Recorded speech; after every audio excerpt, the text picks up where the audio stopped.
Hello everyone, this is Pooja Sharma from Pooja Sharma classes. उम्मीद करती हूँ आप सब अच्छे होंगे। तो यहाँ पे हमने यूपी टेट के लिए संविधान से संबंधित कुछ महत्वपूर्ण प्रश्न लिए हैं, तो आप इनको अच्छे से समझिएगा। तो चलिए स्टार्ट करते हैं।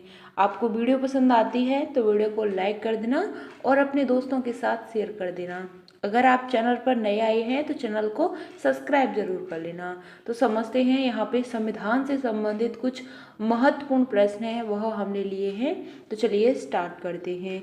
यहाँ पे जो संविधान सभा का जो गठन हुआ था उसके बारे में बात करते हैं। तो संविधान सभा का गठन कब हुआ था? तो यह आपका 1946 में हुआ था। संविधान सभा का गठन कब हुआ था? तो यह आपका 1946 में हुआ था। संविधान सभा के सदस्यों की जो कुल संख्या है कितनी है?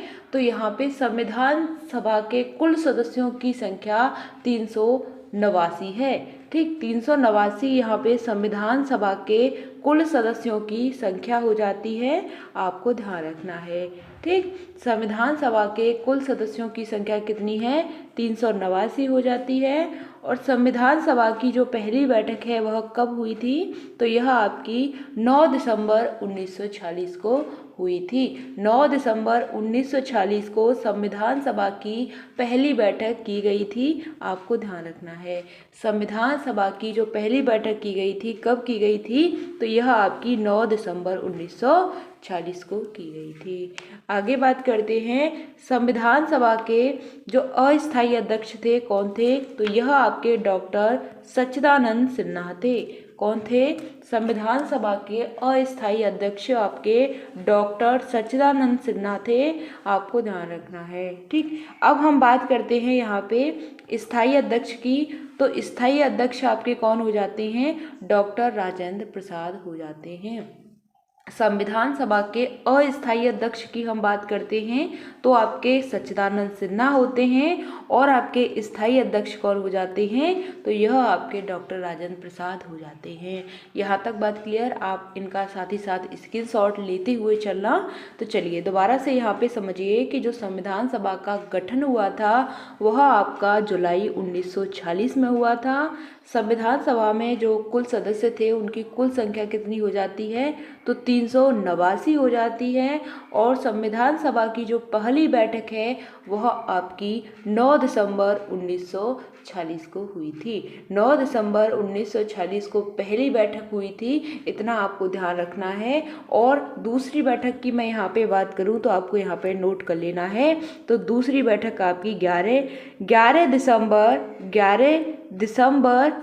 दिसंबर 1946 को हुई थी। और तीसरी बैठक आपकी 13 दिसंबर 1946 को हुई थी। यह आपकी कौन सी बैठक थी? दूसरी थी। और यह आपकी तीसरी बैठक हो जाती है, इतना आपको ध्यान रखना है। आगे यहाँ पे बात करते हैं जो संविधान सभा के अस्थायी अध्यक्ष कौन हो जाते हैं? डॉक्टर सच्चिदानंद सिन्हा हो जाते हैं।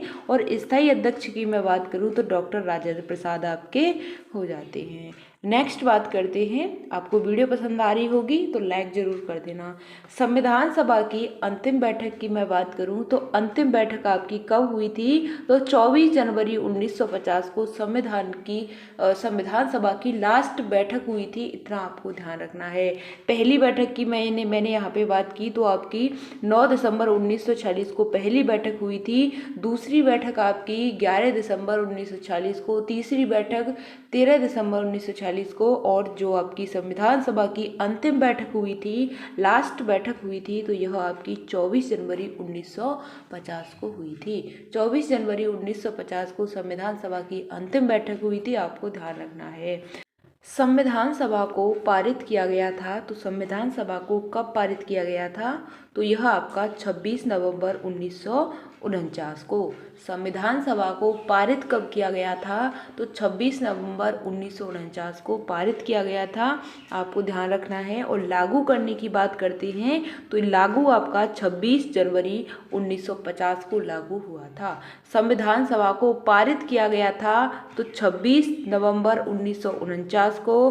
और संविधान सभा को लागू कब किया गया था? तो 26 जनवरी 1950 को, इतना आपको ध्यान रखना है। संविधान सभा ने अपनाया, क्या अपनाया था, तो यह आपका 24 जनवरी 1950 को संविधान ने अपनाया था। ठीक, संविधान सभा ने अपनाया था।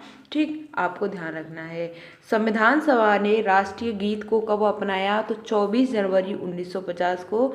कई बार पूछा जा चुका है कि जो आपका राष्ट्रीय गीत है संविधान सभा ने इसको कब अपनाया था, तो यह आपका 24 जनवरी 1950 को अपनाया था। ठीक, आगे बढ़ते हैं। अब हम यहाँ पे बात करते हैं कि जो संविधान सभा ने राष्ट्रीय ध्वज को अपनाया था, राष्ट्रीय ध्वज को कब अपनाया था, तो 22 जुलाई 1947 को राष्ट्रीय ध्वज को अपनाया था। संविधान सभा ने राष्ट्रीय गीत को अपनाया था 24 जनवरी 1950 को और राष्ट्रीय ध्वज को अपनाया था 22 जुलाई 1947 को। इतना आपको ध्यान रखना है। आगे बढ़ते हैं। यहाँ पे हम बात करते हैं कि संविधान सभा की प्रक्रिया में लगे वर्ष। संविधान सभा की जो प्रक्रिया थी, संविधान बनाया गया था, वह प्रक्रिया चली थी, तो उसमें कितना समय लग गया था, तो उसमें 2 वर्ष 11 महीने और 18 दिन लग गए थे। संविधान सभा का जो निर्माण करने में प्रक्रिया जो लगी थी उसको कितना समय हो गया, तो 2 वर्ष 11 महीने और 18 दिन यह प्रक्रिया चली थी। संविधान सभा के निर्माण कार्य में कुल व्यय की हम बात करते हैं, कुल कितना खर्च हुआ था, तो यहाँ पे आपका 63,96,729 आपका खर्च हुआ था। संविधान सभा में जो निर्माण कार्य में जो खर्च हुआ था, इसका समय था 2 वर्ष 11 महीने 18 दिन। इतने दिनों में जो खर्च हुआ था वह आपका 63,96,729 रुपये खर्च हो चुके थे। ठीक, संविधान सभा में भागों की संख्या की हम बात करते हैं, तो यहाँ पे आपके 22 भाग हो जाते हैं।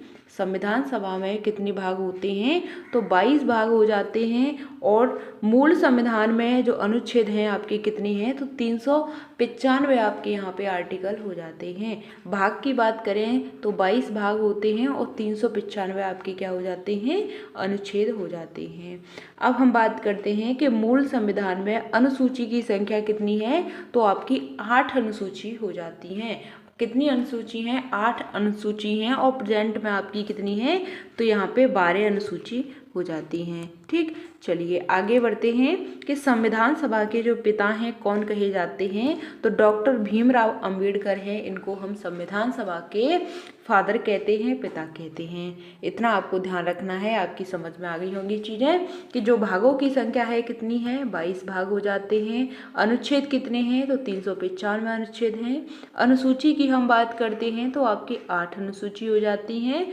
और संविधान सभा के पिता कौन हो जाते हैं, डॉक्टर भीमराव अंबेडकर हो जाते हैं। ठीक, चलिए मिलते हैं फिर आपको आगे की नेक्स्ट वीडियो में। आपको चीज़ें समझ में आई होंगी संविधान से संबंधित। यहाँ पे हमने कुछ प्रश्न लिए थे, महत्वपूर्ण प्रश्न है। यहाँ से कई बार एग्जाम में डायरेक्ट क्वेश्चन पूछे जाते हैं कि अस्थायी अध्यक्ष कौन है, स्थायी अध्यक्ष कौन है, इसके निर्माण काल में कितना समय लगा था, और कब राष्ट्रीय गीत को अपनाया, कब राष्ट्रीय गान को अपनाया, कितनी अनुसूची हैं, कितने आपके यहाँ पे भाग हो जाते हैं, तो यह आपको पता होना चाहिए। मिलते हैं फिर आपको आगे की नेक्स्ट वीडियो में। तब तक के लिए थैंक्स फॉर वॉचिंग। जय हिंद, वंदे मातरम। अगर आपका कोई भी डाउट होता है तो आप हमें कमेंट के माध्यम से बता सकते हैं।